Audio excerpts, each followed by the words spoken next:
Good morning. This is a Bible study on trusting God in the wilderness. Um, when times get hard, will we trust in ourselves or in God's character? That's the million-dollar question. And right now, it seems like things are difficult, and we can forget pretty easily that God is actually in control and we can trust him to keep us safe, to continue to work even in these difficult times. So, we're going to listen to Carissa's message. Hi, this is Carissa Quinn at Bible Project, and in this week's study, we're reflecting on the book of Numbers. This book is titled Numbers in English because of the numbering or census taken of the people in the first chapters. But in Hebrew, the name of the book is Hamidbar, meaning in the wilderness or desert. This is because most of the book traces Israel's journey through the desert. They're traveling from Egypt to the land of Canaan. It's the land God promised to Abraham in Genesis 12. And it's a long and arduous journey, and one marked by the challenges of trusting God in the midst of difficulty. This is a scenario that's pertinent to God's people throughout the ages. So as the Israelite people approach the land promised to Abraham, there's a really significant story about their failure to trust in God. The story begins in chapter 13. Moses sends 12 spies into the land at God's command to see what the land is like. Remember that at this point in the story, the people have been led out of Egypt and through the desert to this very land that God had promised to Abraham. God had promised that he would be with this people and he would settle them in the land and dwell among them as their God. So this is Israel's opportunity to realize or actualize that ideal setting of God and humanity dwelling together in shalom, just like the first chapters of Genesis in the garden. When the spies return, they report that it's a good land flowing with milk and honey. In other words, it's really fruitful. But they also say that there are fortified or walled cities and giant warriors there. These are the descendants of the Nephilim from Genesis 6. Yes, God had promised that he would settle the people in the land, but what the people see makes them really afraid. They conclude that they can't receive God's promise because these giants are stronger than they are. Only Joshua and Caleb trust that God's character and promises are stronger than the giants. God responds to the ones who doubt him by saying, "How long will this people refuse to believe in me, in spite of all the miraculous signs I've performed among them?" God wants the people to believe in him, and he wants to dwell among them in this kind of trusting relationship. So Moses intercedes for Israel and their lack of trust. He appeals to God's character, that he's slow to anger and abounding in love. This all parallels the golden calf incident and God's response in Exodus 32 through 34. And just like in that incident, where Israel is unfaithful, God remains faithful. However, this doesn't mean that Israel doesn't suffer consequences for their lack of trust to enter the land. God had offered them a choice, and they chose not to dwell with him in a trusting relationship. So apart from Joshua and Caleb, that whole generation who chose not to trust lived in the wilderness until they died. After God says that this generation won't enter the land, the people mourn and then attempt to take the land without God's help. But they're attacked by the Amalekites. So, where the previous story critiqued their reluctance to receive the land God promised, now this story critiques their attempt to take the land without God. In other words, they're trying to gain his blessing apart from trust in him. Later in the book of Numbers, Moses and Aaron are also said to fail to trust in God. This is the story of Moses bringing water from the rock in chapter 20. It's a bit mysterious what exactly Moses and Aaron did in their actions that was displeasing to God. It's as if the author doesn't want readers to get distracted by the details, but instead to focus on the reason Moses and Aaron couldn't enter the land. It's because they didn't trust God. So, just as with the story of the people's lack of trust, the point of this negative example is that God wants people to choose to live in a trusting relationship with him. And during all of this, all of the people's lack of trust in God and lack of faithfulness to him, he blesses them and remains faithful. He even does this through a pagan prophet, Balaam or Balaam. This is in Numbers 22 through 24. Balaam confirms God's promise to bless Israel and even to bring an ideal king who will trust God and rule over the nations. And God does fulfill his promise to Israel. He leads the next generation into the land under Joshua's leadership, and you can read about that in the book of Joshua. He also brings about a line of kings, starting with David, that eventually culminates in the person of Jesus. So the book of Numbers highlights the contrast between God's faithfulness and the people's lack of faith. And the call for the community then and for us now is to relate to God with trust, to trust that he's faithful even when we're faithless, and to know that he desires for us to dwell in close relationship with him through this trust. Which can be a pretty difficult thing for us. Obviously, in Numbers, we see that the Israelites had a problem with that too. But uh, how will we deal with him when right now, when our lives are not how they used to be and may not ever be again? So we're going to watch the video.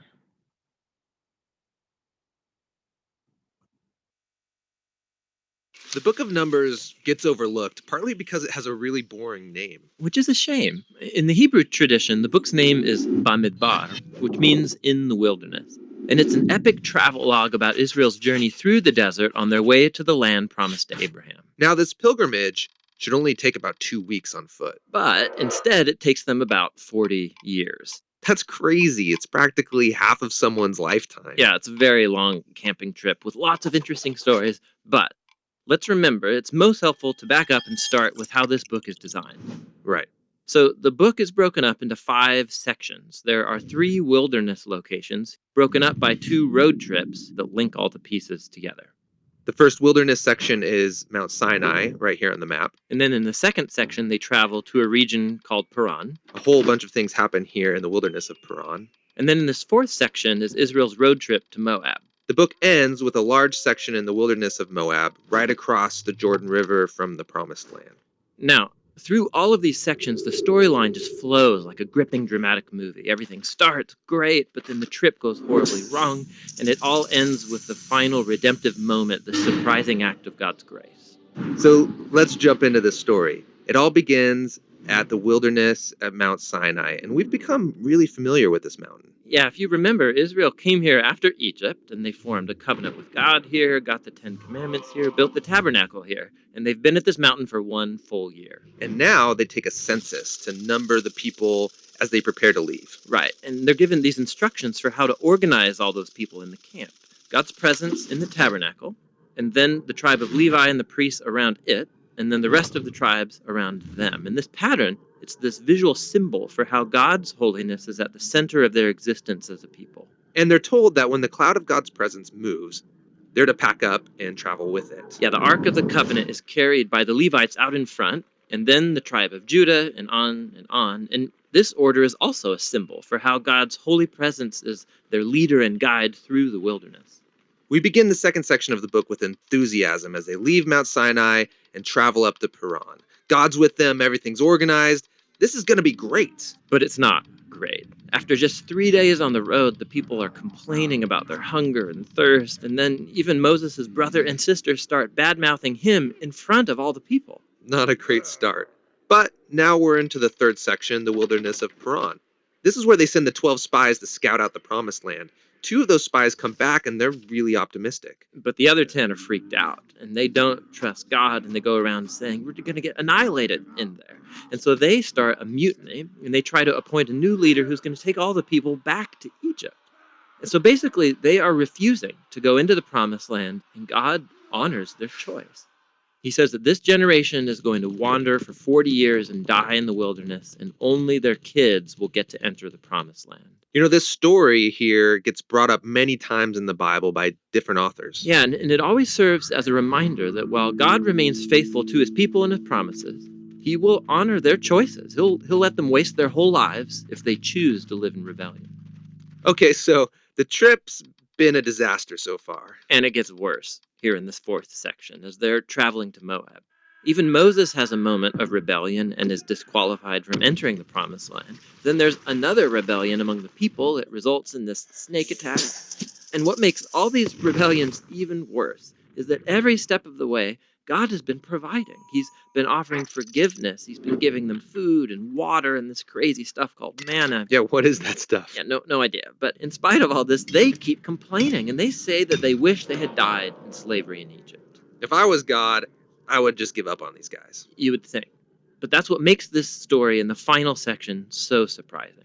Israel has just arrived in Moab, and the king of Moab, he's freaked out that this huge group of people is traveling through his land. So he hires this pagan sorcerer named Balaam to pronounce curses on them. This guy means business. Yeah, and so Balaam, he says, okay, I'm going to pray to the Hebrew God, and let's see what happens. And 3 different times he attempts to curse them, but each time he finds that he can utter only blessing. Most surprising is the last blessing, where he prophesies that out of Israel will rise a victorious king. And this king is somehow going to be connected to God's promise to Abraham to bless all nations through this family. So here's Israel rebelling down in the camp, totally unaware that up in the hills, God is protecting and even blessing them. The book ends here in Moab. Israel's getting ready to go into the promised land.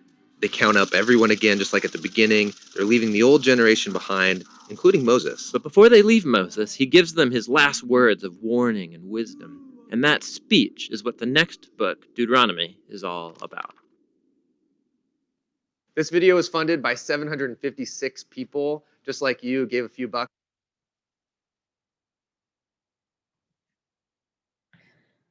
Pretty interesting. I like seeing the big picture of the book like that. So let's look at Numbers. Numbers 13, 25 through 33. When they returned from spying out the land at the end of 40 days, they proceeded to come to Moses and Aaron and to all the congregation of the sons of Israel in the wilderness of Perron at Kadesh. And they brought back word to them and to all the congregation and showed them the fruit of the land. Thus they told him and said, "We went into the land where you sent us, and it certainly does flow with milk and honey, and this is its fruit. Nevertheless, the people who live in the land are strong, and the cities are fortified and very large. And moreover, we saw the descendants of Anak there. Amalek is living in the land of the Negev, and the Hittites and the Jebusites and the Amorites are living in the hill country, and the Canaanites are living by the sea and by the side of the Jordan."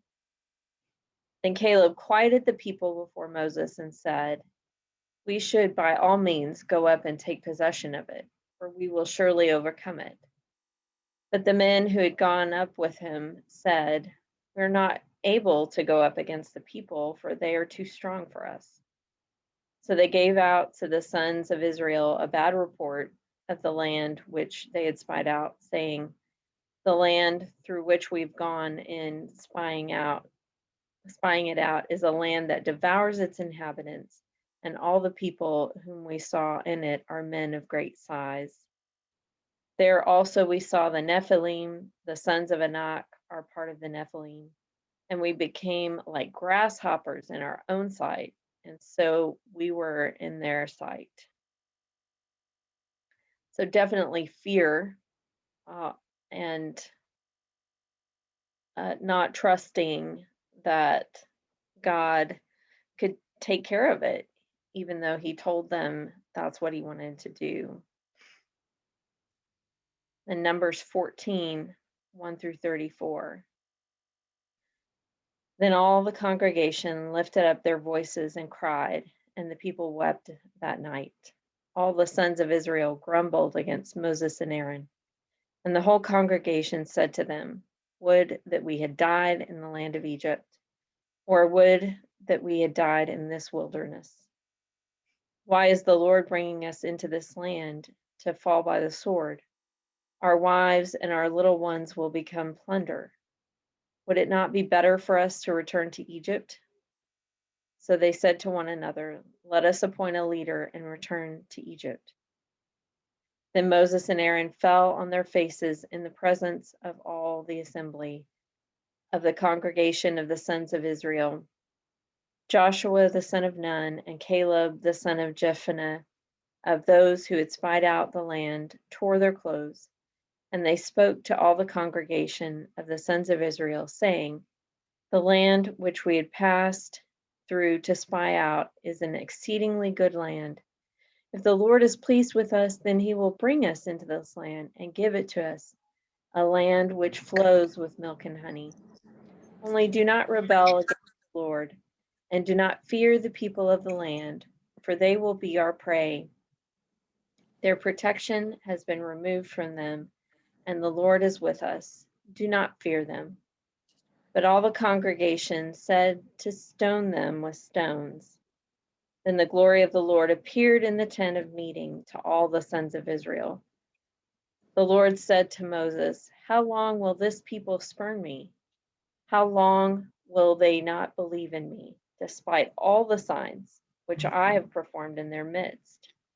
I will smite them with pestilence and dispossess them, and I will make them into a nation greater and mightier, and I will make you into a nation greater and mightier than they." But Moses said to the Lord, "Then the Egyptians will hear of it, for by your strength you brought up this people from their midst, and they will tell it to the inhabitants of this land. They've heard that you, O Lord, are in the midst of this people, for you, O Lord, are seen eye to eye, while your cloud stands over them, and you go before them in a pillar of cloud by day and in a pillar of fire by night. Now, if you slay this people as one man, then the nations who have heard of you, your fame, will say, because the Lord could not bring his people into the land which he promised them by oath, therefore he slaughtered them in the wilderness. But now I pray, let the power of the Lord be great, just as you have declared. The Lord is slow to anger and abundant in loving kindness, forgiving iniquity and transgression, but he will by no means clear the guilty, visiting the iniquity of the fathers on the children to the third and fourth generations.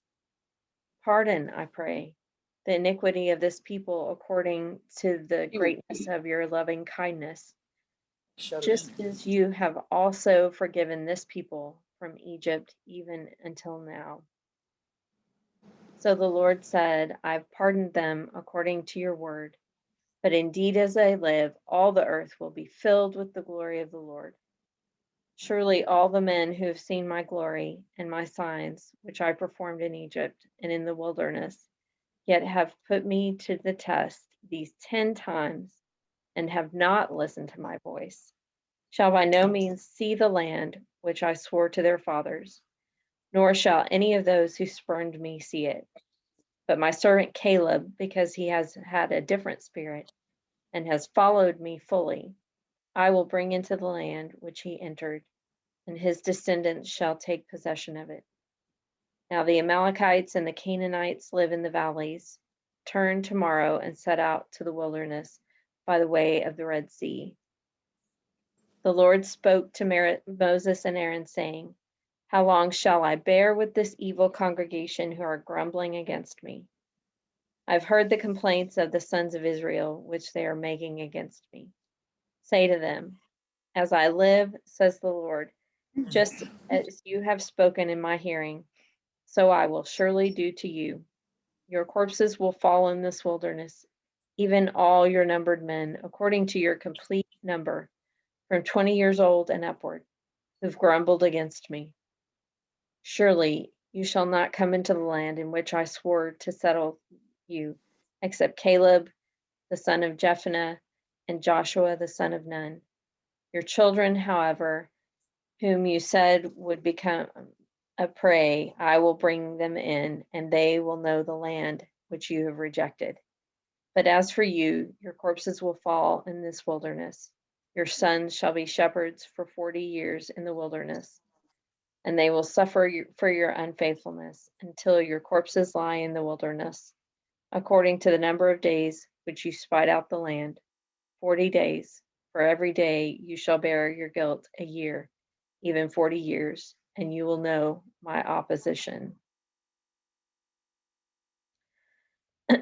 So God delivered them out of slavery in Egypt and promised them this land in in in Israel.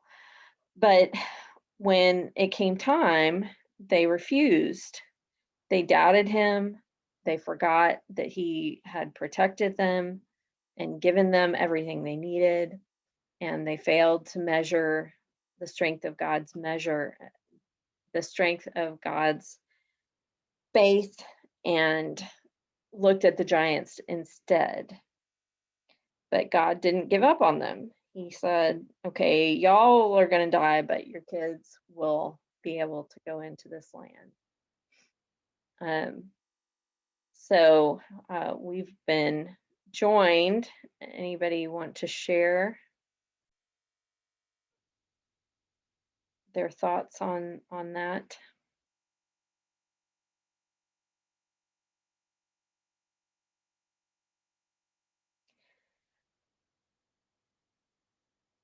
Well, this story has a lot of meaning for us today because God is not acting in ways that we think that he should, or that he has in the past, and it makes it difficult to trust him, um, especially when we're trying to figure out, do we trust in masks? Do we trust in vaccines? Do we trust only in God?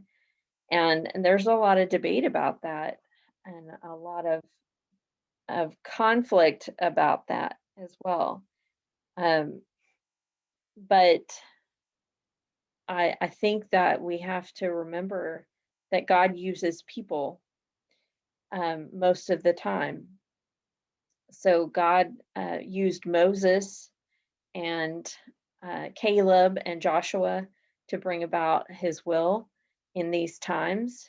And I think that we have to remember God uses people in our times to bring us healing and medications, to bring us comfort, and friendship and camaraderie.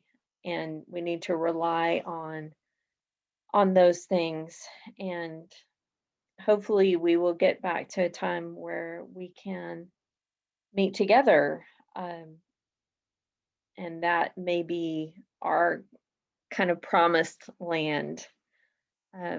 But we have to trust and have faith in God that he will do that, and be obedient to him in the meantime. So thank you for joining, and I look forward to seeing y'all soon.